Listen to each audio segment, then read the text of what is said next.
في وقت من حياتنا بنحس إننا محتاجين نحب ونتحب، نشتاق لصوت يطبطب، لإيد بتسند، لحد يقول لنا أنا جنبك مهما حصل.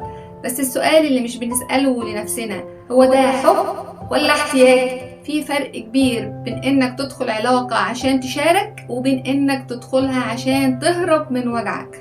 الاحتياج العاطفي بيجي لما تكون تايه، مش حابب نفسك، حاسس بنقص، وداخل العلاقة تدور على اللي يعوضك.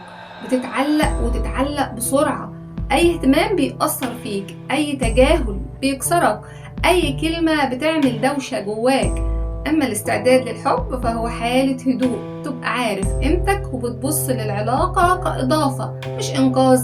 بتدخلها وانت مش محتاج حد يملاك، لكن نفسك تمشي معاه وتكملوا سوا.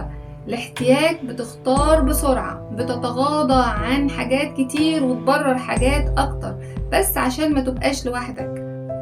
في الاستعداد بتختار بعقلك وقلبك، بتسأل الشخص ده يناسبني؟ علاقتنا دي صحية؟ أنا مرتاح وأنا معاه ولا بضغط على نفسي عشان أكمل؟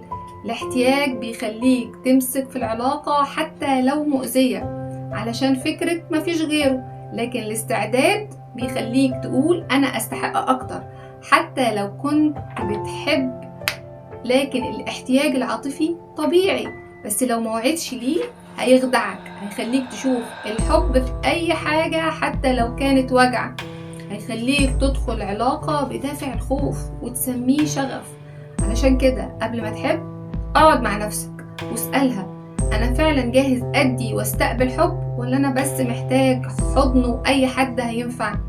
لما تبقى جاهز مش هتبقى جعان، هتبقى واثق وحر وعارف انك داخل ليه.